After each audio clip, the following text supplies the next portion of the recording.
Major red flag from 2008 has resurfaced, and it's time that people start seriously paying attention to this.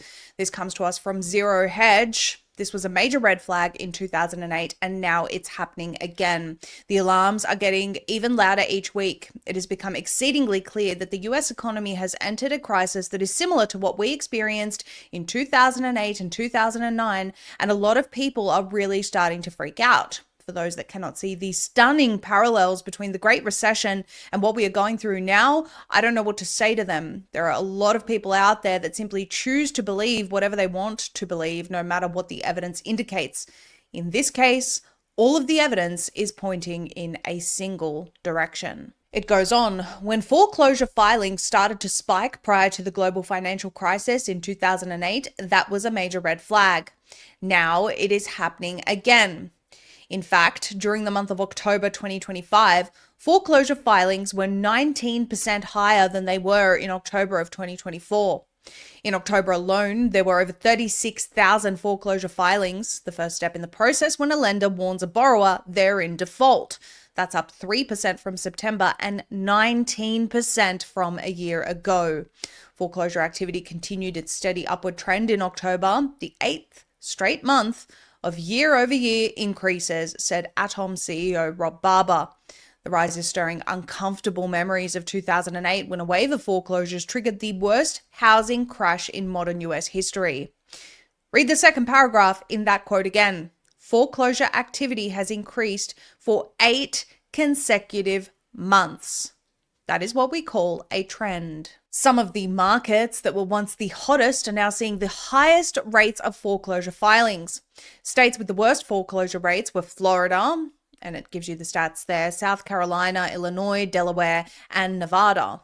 Among metro areas with populations of 1 million or more, Tampa posted the highest foreclosure rate at 1 in every over 1,300 housing units. Following Tampa were Jacksonville, Orlando, Riverside, and Cleveland.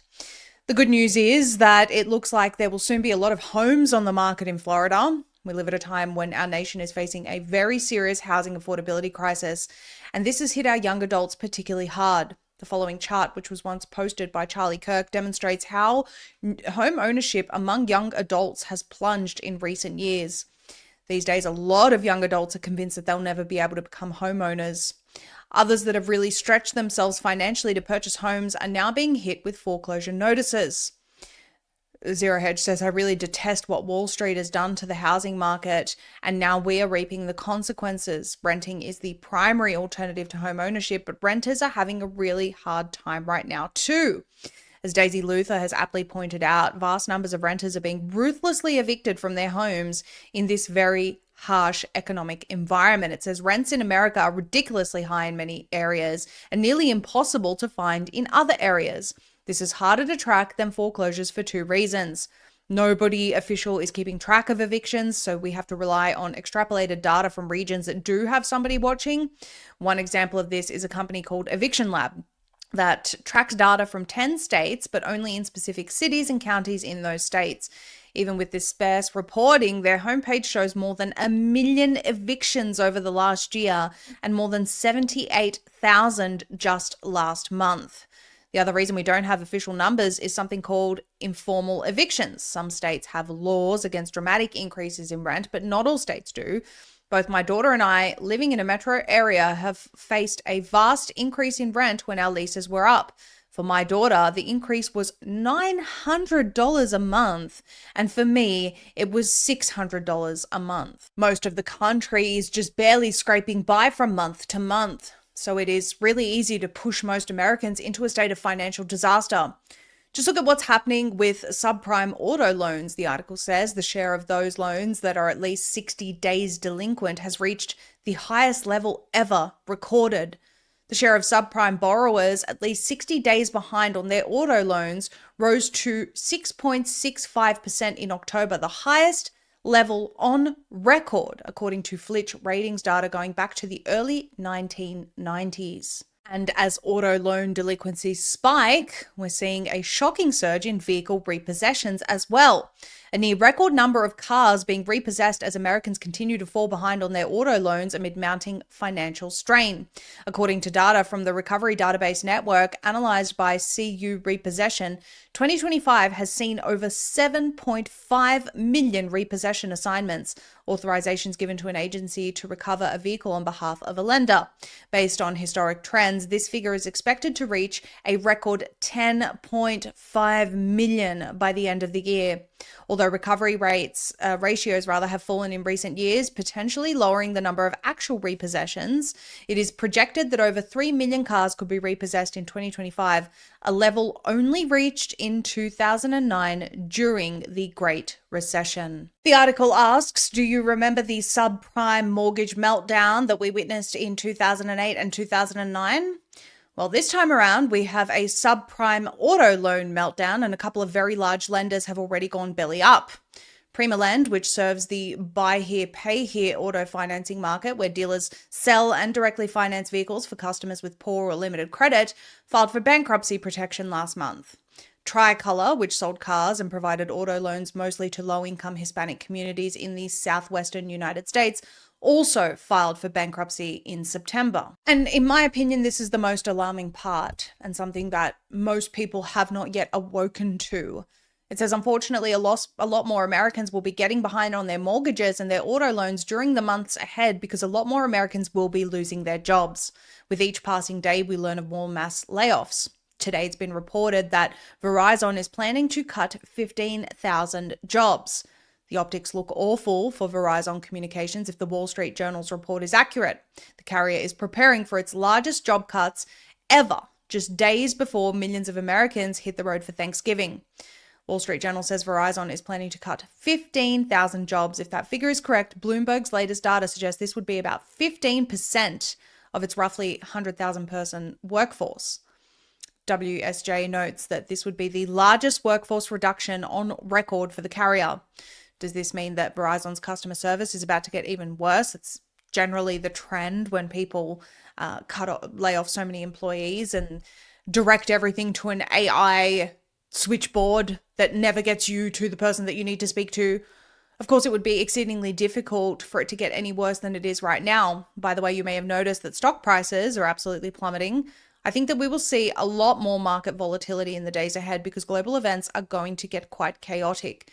We are truly living in one of the most pivotal times in all of human history. Sadly, the vast majority of the population still doesn't understand what is happening to us, and that is very unfortunate. But do you know who does understand this? All of the companies that are planning for the Great Reset, the moment when the current fiat system fails and everyone is plunged into a digital dystopia of digital currency linked with your digital ID and everything being ruled by AI. Silicon Valley understands this, Microsoft, Google, and President Trump understands this, and he's yet again pushing for states to deregulate AI, something that could protect people from these job losses right now, could protect children from the predatory behavior of a lot of these AIs. But President Trump wants it deregulated. He's saying that this is going to undermine this growth engine, and investment in AI is helping to make the US economy the hottest in the world. Do the figures that we just read you sound like the hottest economy in the world? Someone else that understands the Great Reset and what AI is actually going to do to humanity and economies around the world is the Google CEO, who says that AI is the most profound technology humanity is ever working on. We will have to work through societal disruptions, and people will need to just adapt to having nothing and having these machines take over tasks that people have maybe studied and worked their whole lives for. Take a listen. Many people, many aspirational middle classes across the West are thinking, hang on a minute, it's affecting lawyers' jobs, it's affecting creative industries, it's affecting accounting jobs, it's affecting journalism too. And they're surprised by it. And they're wondering, do you know which jobs are going to be safer?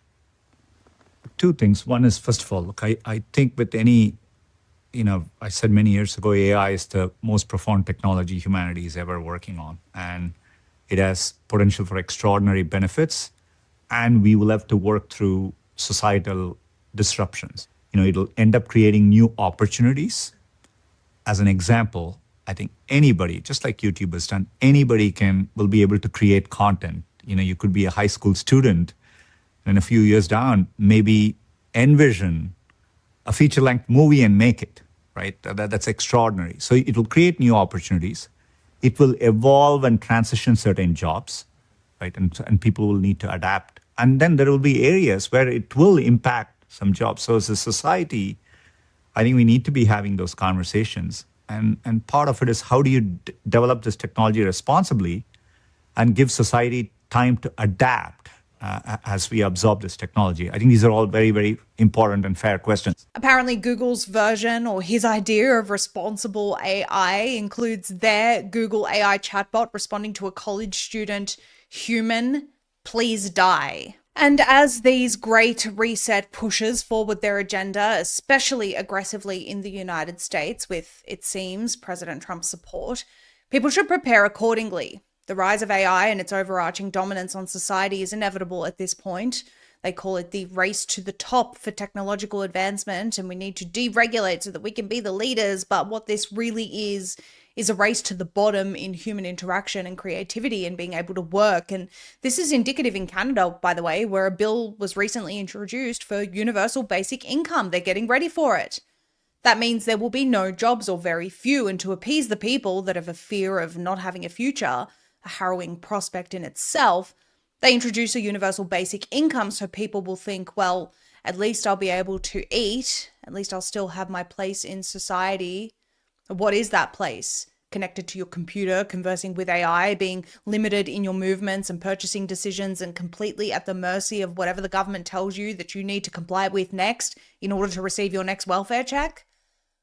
It's a completely soulless, mundane, nihilistic existence.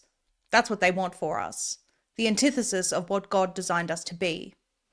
Again, people should be preparing accordingly for this very real and rapidly emerging scenario, becoming more and more self-sufficient, less reliant on the government, and less reliant on invasive technologies. People need to log off, at least from time to time, converse with one another in person, seek God, go to church, and get to the bottom of the true meaning of life, because it isn't what they're selling. There is more to life than this.